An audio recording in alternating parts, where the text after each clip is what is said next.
Hai guys, nama saya Ivanda Juliarta Abadi dari kelas 02 Fakultas Hukum Universitas Slamet Riyadi. Saya di sini akan menjelaskan secara singkat mengenai alat bukti dalam hukum acara perdata. Nah, menurut pasal 1866 Kitab Undang-Undang Hukum Perdata, alat bukti terdiri atas tulisan, saksi, prasangkaan, pengakuan, dan sumpah.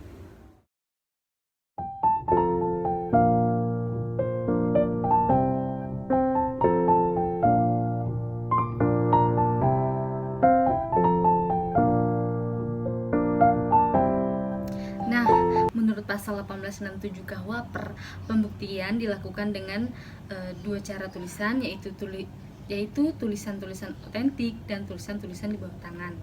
Yang dimaksud dengan tulisan-tulisan otentik itu adalah suatu akta yang di dalam bentuk yang ditentukan oleh undang-undang dan dibuat oleh atau dihadapkan oleh pegawai-pegawai umum yang berkuasa.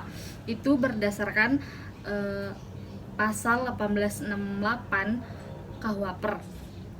Sedangkan yang dimaksud dengan tulisan-tulisan di bawah tangan itu adalah akta-akta yang ditandatangani di bawah tangan, surat-surat, register-register, dan surat-surat rumah tangga lainnya yang dibuat tanpa perantara pegawai. Itu sudah diatur dalam pasal 1874 KUHP. Kemudian yang kedua ada saksi.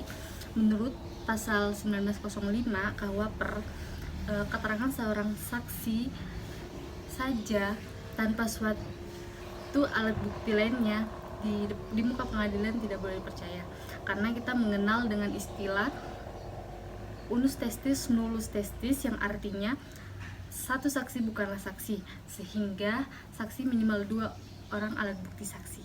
Jadi harus ada 2 saksi beserta alat buktinya untuk memperkuat saksi tersebut. Selanjutnya ada persangkaan, yang menurut pasal 1915 KUHP adalah persangkaan ialah kesimpulan-kesimpulan yang oleh undang-undang atau oleh hakim ditariknya dari peristiwa yang terkenal ke arah peristiwa yang tidak terkenal. Nah, dalam KUHP ini terdapat 2 macam persangkaan, yaitu persangkaan menurut undang-undang dan persangkaan tidak berdasarkan undang-undang. Persangkaan menurut undang-undang adalah suatu ketentuan khusus undang-undang dihubungkan dengan perbuatan-perbuatan atau peristiwa-peristiwa tertentu berdasarkan pasal 1916 KUHP. Yang kedua, persangkaan yang tidak berdasarkan undang-undang diserahkan kepada pertimbangan dan kewaspadaan hakim, yang namun tidak boleh memperhatikan persangkaan-persangkaan yang lain selain yang penting, teliti, tertentu, dan sesuai satu sama lain.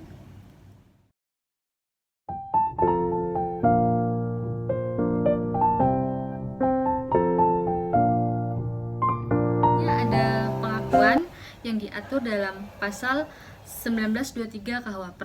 Pengakuan dikemukakan terhadap suatu pihak ke pihak lainnya dalam proses pemeriksaan suatu perkara. Nah, dengan adanya suatu pengakuan dari salah satu pihak, maka untuk selanjutnya tidak diperlukan lagi adanya suatu pembuktian. Nah, yang terakhir ada sumpah. Sumpah itu diatur dalam pasal 1929 KUHP. Sumpah itu sendiri adalah pernyataan hikmat yang dikemukakan secara sungguh-sungguh dengan menyebut nama Tuhan Yang Maha Esa dengan keyakinan yang memberikan sumpah. Nah, di dalam KUHP Perdata ini ada 2 macam sumpah, yaitu sumpah penambah dan sumpah desawir.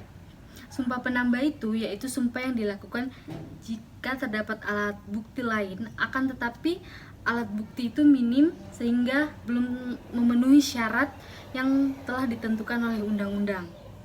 Dan yang kedua itu sumpah desawir, yaitu sumpah dilakukan karena tidak ada alat bukti lainnya sehingga dilakukannya sumpah tersebut.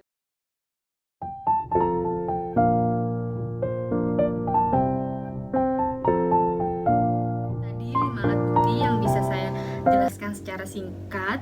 Bila ada salah-salah kata mohon dimaafkan.